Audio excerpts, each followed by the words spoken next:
Hi, I'm Francisco. In this video, we will check how to create tumble windows with Apache Flink. If you don't know what tumble windows are basically a way to divide the time into fixed width windows that you define with window size. Each window has a window start and a window end, and there is no overlap between windows. So how can we create those with Apache Flink? Let's try it. So in our environment, what we have is a Kafka, which contains the data, contains an inbound flow of CPU readings, and Apache Flink that will allow us to build the tumbling windows. Let's check the data in Kafka. We have a topic called CPU load. If we browse the messages, fetch the messages, what we see is that we have some sort of sensor readings that contain the hostname, the CPU, the usage, and the occurred at in Linux timestamp. Now, what we need to do is we can go to Flink and we create a Flink application. Let's create the application called Tumbling. And we create the first version. If the concept of application and version are new to you, check the video in the URL below because it contains a description of the new experience in Aiven for Apache Flink. So what do we need to define in our application to define the tumbling window? Basically, we need to define the source, the target, and the SQL transformation. Let's start with the source.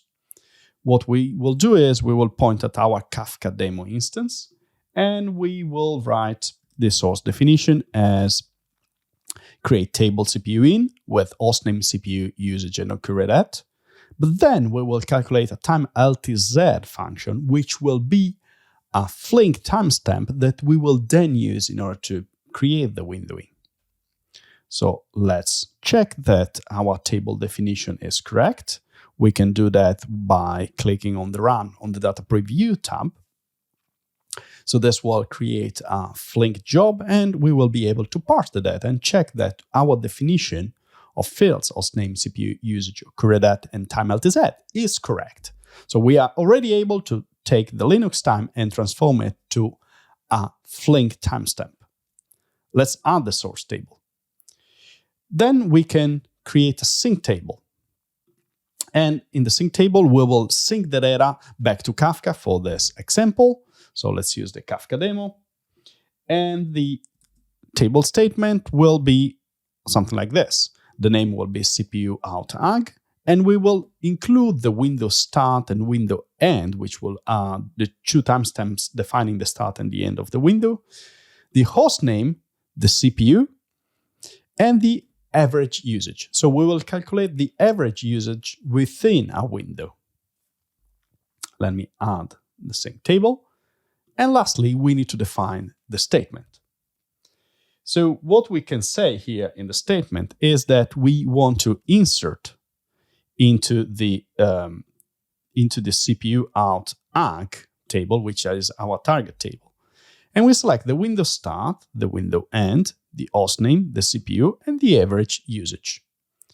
Hostname, CPU, and average usage are fine. We know that are fields coming from the source topic, but where do window start and window end arrive from? They arrive from this kind of statement where we define that the from is a table built on top of tumble windowing the table CPU in, using the column that we created one step before, time LTZ, which is the Flink timestamp. And check here, what we are defining is that we want a table window of width 10 seconds. So every 10 seconds, we will create a window and we will do the average for each of the hostname CPU defined in the group by. Again, we can run this to check if the output is correct. This, again, will start a Flink job and will start parsing and calculating the 10-second windows on top of our data. There we are.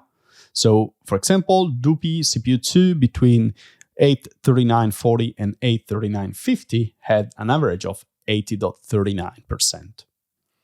We can now save, and if we feel we are ready, we can deploy the application in order to start the flow from Kafka to Flink calculating the average, and then back to Kafka. We click on deploy without a save point. We wait a couple of seconds to initialize and to have the running version of our job. There we are, we have the running version. Now, if we go back to Kafka, we see that in the topics, we have a new topic called CPU Ag Stats. This contains the data aggregated with the tumble windowing that we defined.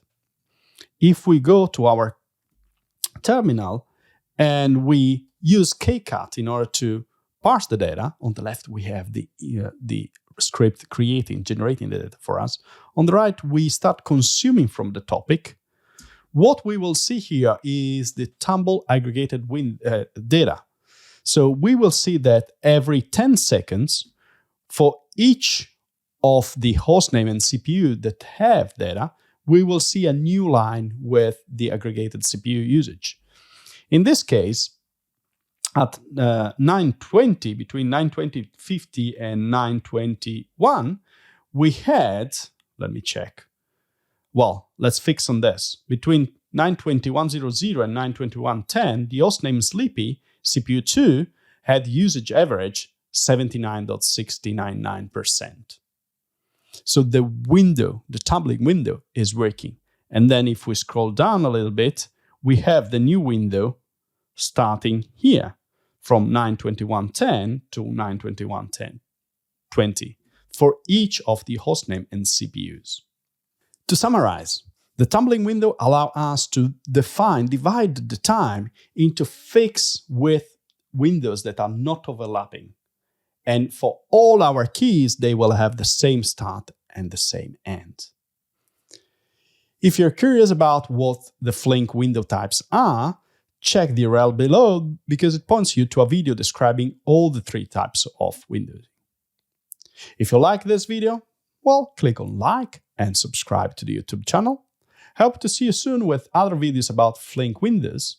Bye from Francesco.